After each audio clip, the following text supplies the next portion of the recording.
Hello, today I talked to Gill. She's an amazing tailor and seamstress. There are examples of her costume making at the end of the video and also links in the description. Enjoy! Hi, welcome to my channel For the Love of People.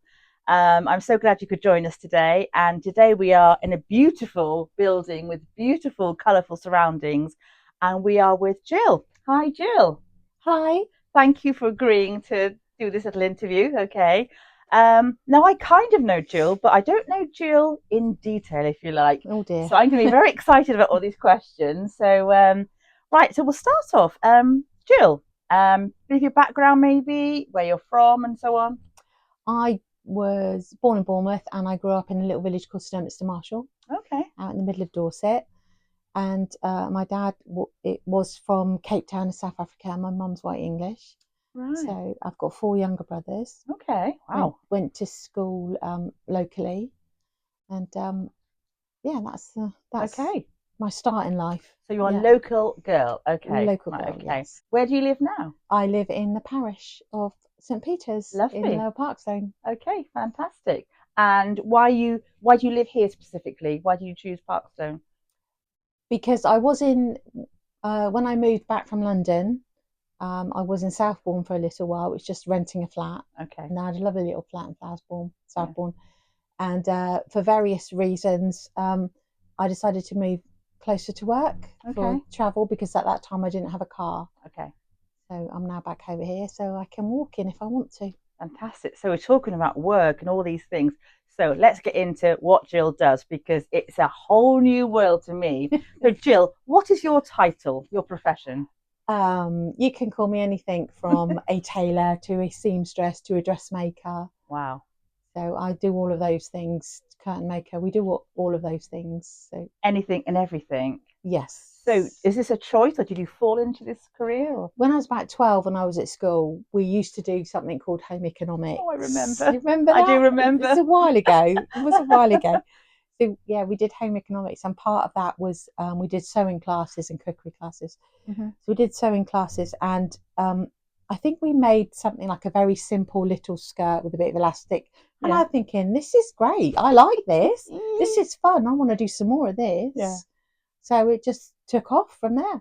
That's amazing. Can I just say, my experience doing home economics in school with sewing, the last thing I ever made, it was a rah-rah skirt, because it's the 80s, and I made it completely upside down. And I think from then I realised this was not going to be my career. So I completely take my hat off to you, because this is an art. I mean, you're very, very talented, and obviously seeing quite a bit of your work. Right, so did you have to go to college then when you left school? I did it at O-level at school. O-levels, we're talking O-levels, we're talking a while ago. Yes. Yeah, and then I did it at A-level. I was the only one in my year group that wanted to do it. Wow. Gosh. So the teachers then, they would rather, because I was good at it at the time, she would rather have me do it than not do it. Right. So I used to do my lessons around her, I don't know what they call them, like her early morning classes or her other classes. So I'd be sat there on your own, on my own, with my sewing machine in the corner, doing whatever I had to do.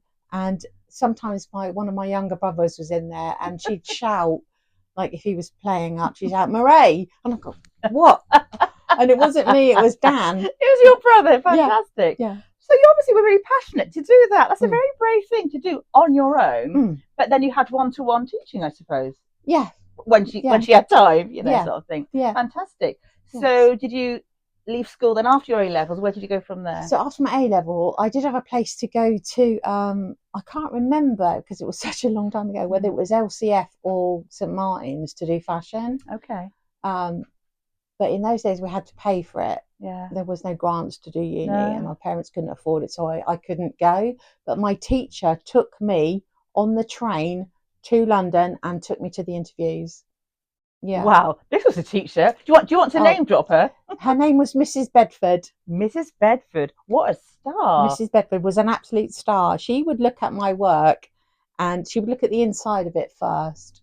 If it wasn't neat enough on the inside of it, she wouldn't even bother looking at the outside. I had to go and do it again. Wow. Or put it right. Which has made you into a perfectionist, I imagine, as well. Yeah. But that's So great, this is what I tell the girls here. Okay, Yeah, okay. it's So it's got all to down to be. Mrs. Bedford. It's Yeah. all down to Mrs. Bedford. It's all her fault. Wow. Okay. All So her did you go to fault. college, or then did you I start then went working? to college locally. It was Bournemouth Pool College of Art and Design then, and the Right. fashion Okay. part of it was over at Boscombe. Yeah. Oh, wow. So we Okay. were at Boscombe, and the and then we did some life drawings and stuff lessons in the middle of Bournemouth Oh, so and at the Shelley Museum, right. which was then Yeah. it was a Shelley Art Museum then over at Okay. Boscombe, which is still, the building is still there, Right. but we used to do some other lessons there. So we were in 3 different areas Okay. for 2 years. We did fashion design there. Then they went off and you have a family and do other Yeah. things. But I've Yeah. always sewn. I've always done it. It's part of you. Mm. Literally, it's part of you. Yeah. Okay. Yeah. So regarding your business, should we mention the name of your business? It's Tayloresque. Tayloresque. What an amazing name as well. Okay. So how long have you had this for? It'll be 4 years in June. June the Okay. 2nd, it'll be 4 years that I've taken over here. Yeah. Okay, fantastic. So before that, were you working from home or? Before that, as my kids were growing up, I then went and I started doing bridal alterations. Okay. And I worked for one of the bridal shops on Ashley Road Right. for about 5 or 6 years. And it was Okay. only me, and I did all of the bridal work. Wow. I did all of the bridal work, all of the bridesmaids, all of the mother of bride, any of the alterations Oh. that I did there. And then I went and opened my own bridal shop, which I had for about 4.5 years. Gosh. I had a bridal shop, and then for different reasons, I had to give that up. Mm-hmm. And then I just went back to working from home for a while. Right. And then I got into helping with church Yeah. with the passion play that we used to do. Okay. Okay. And one of So the costumes for the passion play, yeah? Okay. costumes, the passion play, it was I was asked to come and help, and I helped. The next year, can you take it over? Right. Oh, okay. So we took it over. So I did that for 2 times. Wow. 2 or 3 times. 3 times. So I you think. had Yeah. to sort out all the costumes for the play. Yes. So they had a lot. They had a Okay. lot of costume collection. Yeah. And then we'd make a few more if we could make a few more. So on a Gosh. limited budget, very, very limited, you get used to working with what you've already got. Right. Okay. Yeah. So you're almost making do and mending almost with that fantastic. one. Okay. Oh, that's interesting. Wow. While I was helping with the passion play, the director said to me, can you make this costume? I want this, I want that in a certain way. So I went away, made the costume, come back, and the costume, she said to me, I've interpreted what you want really well. Do you do costume? I said, no, I'm a dressmaker. I work from home. And she said, you should do costume. So 6 months later, I found myself lodging with my friend in North London, yeah. and travelling down to Purfleet in Essex, doing a costume degree with the South Essex Uni, in collaboration with the Royal Opera House. Amazing. And I only finished that in 2019. Wow. And then moved back here. Yeah. Ended up in Southbourne at the flat in Southbourne. Right. And got myself a part-time job when this place used to be Baldwin's. Okay. There's a 100-year history of a tailor's being here in Oh, their wow. family. But because of lockdown and the last tailor dying the year in 2019, Right. his brother is my landlord, and he said to us he didn't want to keep it on. Did anyone want to take it over? The girls that were here weren't quick to come forward. So I left it a couple of weeks. Yeah. And I emailed and I said I'd be interested in taking it over. And he said, yeah, that's fine, Jill. Wow. And that 4 years in June. That's incredible. So we do more and different than they did before. Yeah. Hence the Tayloresque All from name. that comment from the director of the passion play. All from that one comment. That oomph. Yes. Impetus. Yeah. That's fantastic. And that is fantastic. Yeah. And sometimes when I go home and I chill and I think, crikey, look what you've done. Yeah, amazing. You know? Thank you. Okay, so you've had this business for 4 years now. And I know I'm understanding you've got some sort of passion, particularly about a certain area of fashion, which is sustainability. So could you explain to a laywoman like me, what that really is? This might be a long one. That's okay. To be sustainable is to keep things going and make things last longer. what you've already got. Okay. On average, a new item of clothing is only worn 7 times and then it's discarded. Wow. We dump a container load of clothes, of used clothes, every second in Ghana, either Ghana in the Accra Desert in Ghana or in the desert in Chile. Every second. I'm sorry, I'm a little bit gobsmacked. Really? Every second, a container. Does that come from us? It comes from the west. It comes from the west, and yeah. it goes. Yeah. That's absolutely horrific. So it comes from the wealthier countries like ourselves, where we discard clothes. So the clothes that end up in the container. If, for instance, you have something that you take to a charity shop, a jumper that's a little bit too bobbly. Okay, yeah. They can't sell it. Right. So they will immediately put it into what they call a rag bag. They used to get about £152, about 8 or 9 years ago, a kilo for the rags. Yeah. Right. Now they get 10 pence a kilo if they're lucky. Wow. So it goes to the rag man. Right. Which is another business that comes and collects all the unwanted textiles, and it gets shipped in containers and dumped in the hot countries, in the desert, or it's incinerated. So the damage that it does to the atmosphere from the incineration, because 99.99% of the clothes that we're wearing are polyester. Right. Polyester is made from oil, which is extracted from the earth. So the damage that we do to the planet from taking the oil out in the first place and then burning it back into the atmosphere is really bad for us. And then to dump the clothes on somebody else's doorstep, that's horrible, to just leave and or wash up on their beaches in India is, and you can research all this and you can find all of this information online. Okay. Well, that's just awful. I mean, I'm literally gobsmacked because I had no idea. So is this about preventing these cheap clothes being made, or so to be more sustainable, so is to wear your clothes more than 7 times on average. To buy second hand more than brand new. Can I say my daughter who's currently filming this only buys second hand, so well done. I think possibly teenagers do these days more so. Well, maybe Phoebe's friends do. They always do. They don't want to go to cheaper, more local stores, if you like. I won't say anything, because for a start, it's not their style, and also they want to reuse things. But maybe it's my generation probably that are guilty of, oh, that's a great bargain, let's buy that. Yeah, but like you say, wear it a couple of times. It's like it's a bargain. Why is it a bargain? Why is it a bargain? Right. Why can you buy a pair of jeans from Primark for £12? Who's not getting paid to make those? Customers will come in with their fast fashion, and I have one customer in particular that drops to mind. I bought it in a sale. It was only £8. It was only £10, and I charge her 3 or 4 times that amount to do the alteration that she wants, so that she can wear it. Yeah. And it's like, but it only costs me that much money. So there's a reason for that then. There's a reason. So why is it only cost you that much money? Not that you're expensive because or you charge this much money, because I have a minimum wage and overheads to meet where they don't. If you're buying a cheap item, how much money is that person getting paid at that sewing machine to make that cheap pair of jeans or that cheap t-shirt that you're buying? And they're not getting paid. Are there certain stores and companies that we know that they're better to buy from, or? There are. You can research more sustainable companies online, and those clothes will cost you more money.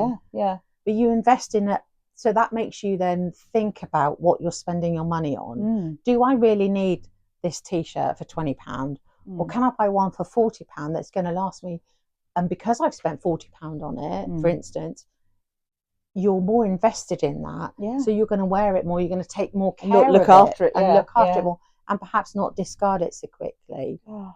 So, and then back to being sustainable is to buy secondhand, is to take better care of your clothes and mend them, repair them, alter them. It's when I tell a customer that we can do all these things, and they'll bring a friend in maybe with them, and I've got something in my wardrobe that I don't want to get rid of. I said, why don't you want to get rid of it? Because I just love the fabric of it, or I wore it for this occasion or that occasion. I said, so you've got an attachment to that garment. We don't have an attachment to our clothes now. We don't form that connection with our clothes. Because they come in and they go out. Yeah. That's awful. It's discarded. And I'm thinking of myself here, exactly the way I do things. But yeah, this could be a life-changing moment. We're all guilty of it. We all do it. It is education though, isn't it? Really? I mean, just talking to you today, this is bringing up a huge kind of something that I wish I knew about before, but at least from now, it's an awful big subject to huge, look at. If you go down the whole sustainable, well, my question is, what would you do? What would we do as a country if the government decided, okay, we're not going to export our waste, right? Our textiles, our electricals, everything. What would we do? Where would it go? What would you do with it? Yeah. Wow. That's a question and a half, isn't it, really? But it's something to think about. Absolutely. Okay. Yeah. Right, so that's sustainability. Let's talk about your costumes that you make, maybe, because I know recently you've done a couple of varied costumes. I remember seeing something online. There was... we did we had a lady come in, her name was Charlie, and as a child she'd done Irish dancing. Okay. And she went back to it only a couple of years ago. I think she was 20 something, I can't remember. Right. And she'd gone back to it, and she came to me, she just popped in, can I make her an Irish dance costume? Yes, of course I can. Wow, what a challenge. Of course I can. Never made one before. And I'm like, oh gosh, I've never made one. How am I going to do this? So yes, of course we can. What you think? So we had a chat and everything, and we ended up making her this beautiful black velvet Irish dance costume. I think if we can get some pictures, we'll link them in here, because I think I saw them, and I actually assumed that maybe it was an alteration, but you made it from scratch. We made it from scratch, no pattern or anything. Oh, she must have been delighted. So we drafted the pattern and that. Right. I got some online instruction from a company in Ireland that does them. Okay. And they sent us a base pattern to use, so we adjusted that. And there was instruction on there on how to construct the skirt, because that's a very particular method to make the skirt. Because they sort of spin, don't they, sometimes when they... The skirt has to be dead flat front. Right. Yeah. Gosh. You can have it frilled, you can have it pleated, but it has to be a certain length on the thigh. It has to stick out the sides. It has to be firm and solid underneath. Wow. And all the rest of it. So there were variations to it. Yeah. But there were lots of rules and regulations to follow so that the judges wouldn't notice any difference. Wow. It had to be exact. How fantastic. So that was a huge learning curve, but one that I really enjoyed. And wasn't there another costume the same week or a similar time that was completely different? This is completely the other end of the spectrum. This is for Charmaine Diamond White. Right. As she professionally goes by, is a local drag queen. Okay. And she was off to Drag Race in Newcastle. Wow. Where she was doing a podcast and talking about the event itself as well. And she came to me. I'd made a costume before for her. And she came in with a little diagram on a Post-it note, a little scribbled thing on I get it. Okay. I get it. Yep, we can do that. So I drew it out, and then she got her friend to do it online, do a line drawing online for me, and then Lucy, my colleague, did most of the making of that. I do the fittings, and then Lucy but I made the Irish dance. Okay. And Lucy made the that must be so exciting. I know, obviously, hard work. I mean, hours and hours of meticulous. I mean, your eyes must be amazing. Your hands must be so excellent at what you do. But that must be exhausting as well. Yeah, it is quite. Yeah, it's that to do Charmaine's drag queen costume in the pink velour was fun. Brilliant. It was fun. We gave up with the pattern drafting in the end because the shape is extreme. Okay. Yes. It's an extreme shape of a female form. Yes. Because the prosthetics are straight. Yes. They're not gently sloping. Shall I say? That's so polite, isn't it? Yeah. And then there's a waist cincher on, and then there's accentuated hips. Okay. Right. And then it's getting it all right and making sure everything was in place when In place. he came for the fitting. Yes. Yeah. So okay. that we could. So that was great fun. That is that fantastic. was really fun doing that one. And so you still do a lot of bridal work here as well? We do a lot of bridal alterations. We get ladies coming in from us from all of the different bridal shops locally, which is really good. I'm saying that they're probably very stressed sometimes, are they? Or I try to keep them as calm as I can. I can imagine you do. You're a very calming influence, Jill. We have a little giggle with them, and we ask them whether you chat to the brides and help them. Yes, and it's always lovely to chat to brides. Last year I did a bride that got married at St Peter's. Oh right, yeah, okay. And I've just done a alteration. I've just done a fitting for a lady that's getting married. Well, she's actually getting married at Parley Manor. Okay. But the priest is coming to do a service for her. Oh. She has to do the legal bit somewhere else. Yes, yeah. Because you can't have apparently religious services at Parley Manor. Yeah, okay. But he's from the Blandford Church. Okay, yeah. And she knows my friend who goes to church in Blandford. Oh, lovely. So which was really nice. So I've got on really well with her. Yeah, that's great really that you can put them at ease as well, because it is can be a very stressful time. Yeah. So obviously this is very, very intense work. Great thing to do. Do you have time to unwind, and what do you like doing to unwind? What helps you? I just go home and crash out on the sofa, really. That's very honest, actually, isn't it? I do. Sometimes I just have to decompress sometimes, because sometimes we work on a Monday. Not usually. I try to have Mondays off. Okay.